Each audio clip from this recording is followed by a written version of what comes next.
Okay, so we're at stage 3 now, which is to reassemble the bridle. This can be sometimes the more complicated task because people forget how everything goes back to where it should do.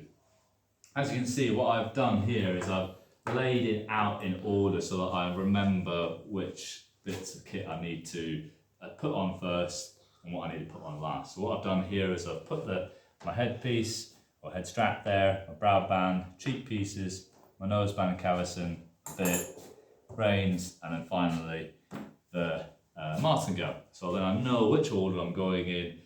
It's methodical, and hopefully then you're more successful to put this back together.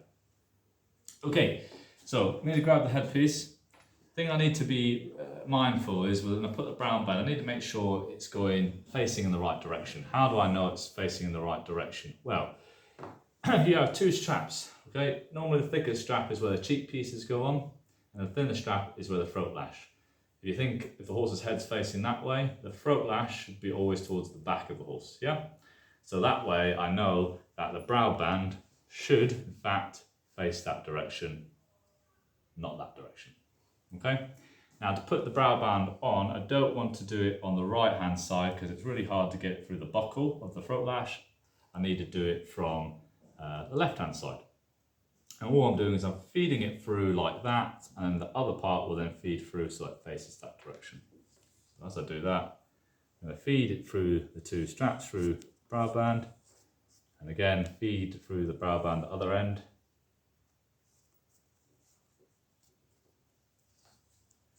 Now it should just line up with the split of the throat lash strap and the cheek piece strap. That's where the brow band should sit. Now have a look at it, it's now facing forwards. I know it's in the right direction because the throat lash is still behind, cheek pieces are in front, we're okay. Next thing to do is grab my cheek pieces. So remember, buckles always face outwards, shouldn't face inwards. And if you remember, there's a groove usually on one of the horses, and I remember Archie's bridle was on the second from the top, so I want to put that back on there. Put it through the keeper, that then secures it. And there's usually a bottom keeper as well, just to stop the cheek piece flapping around. And again, doing the same on the other side. Second from the top. Through the keepers.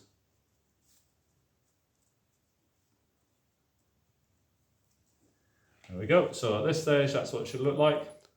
Brow band facing still forwards, cheek pieces applied, throat lash is still at the back. Right, next bit, cavesson, noseband. At the start, I always mentioned that the buckles with the cavesson, noseband and the throat lash always join up on the left-hand side. So that tends to help with this process. So the longest bit of strap will start on the right-hand side.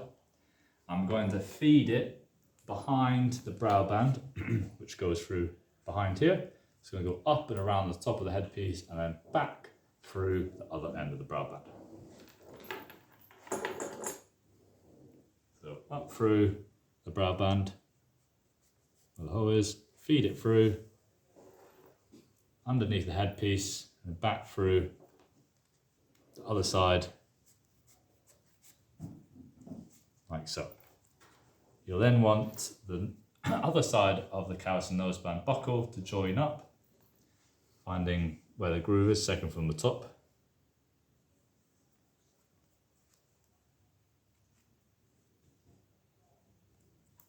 Doing the keepers.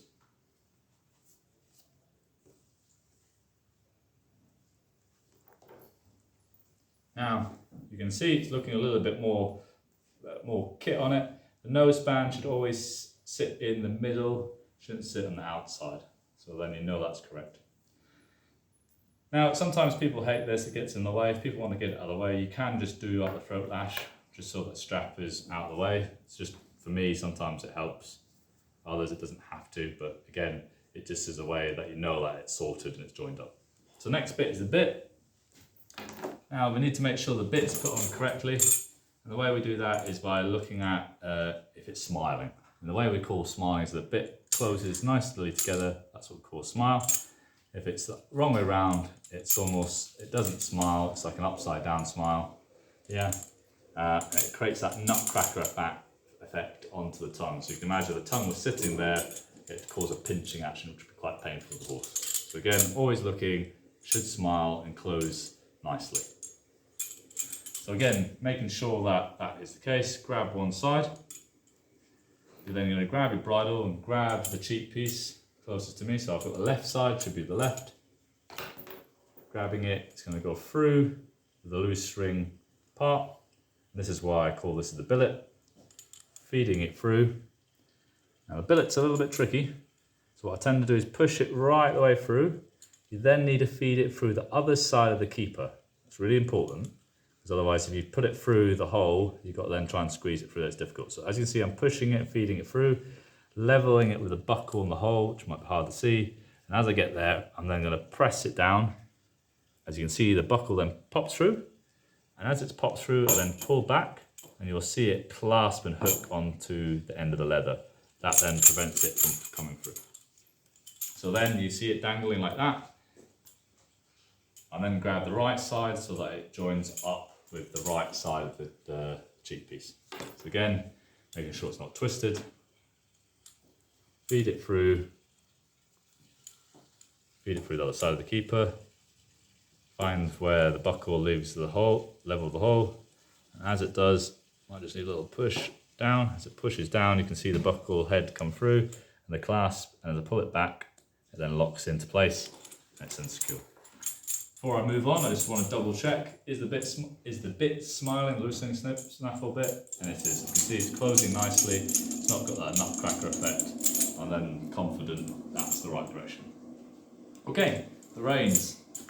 What I tend to do now is, as you can see the brow band's facing you, I like to press that down onto the table, facing the direction.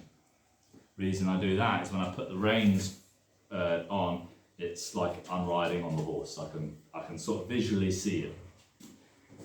So what I tend to do first is join up the reins together with the buckle.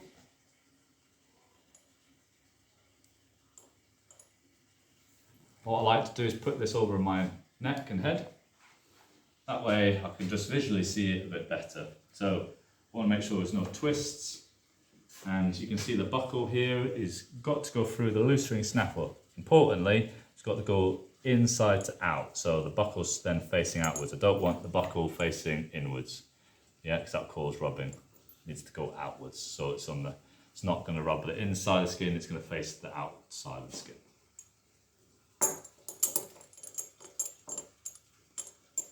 Again, importantly, it should always sit behind the cheek piece. It shouldn't sit in front of it, it should always sit behind it. That way it helps with the control and steering and it's not getting in the way of each other. Again, making sure it goes through its keeper. Again, coming around, make sure it's not twisted.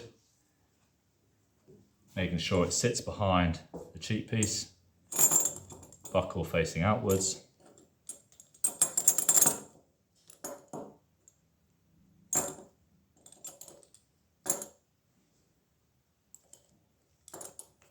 Making sure it goes through its keeper. Okay, right. Again, I'm leaving it where it is so that I can now do the reins. Now, sorry, not the reins. Join up the reins to the martingale.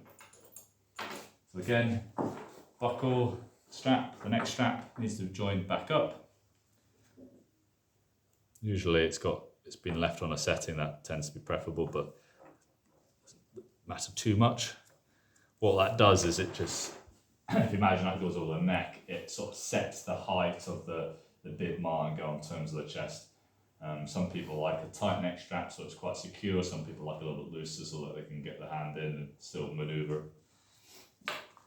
But it can be obviously adjusted when you're on the horse to suit your preference.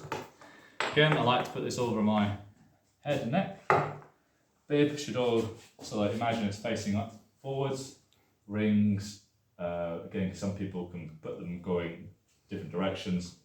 Again, visually, if you think the horse is going that way, the strap go between the legs, you think it's going that way, I know that's the right direction. Got to undo the reins here.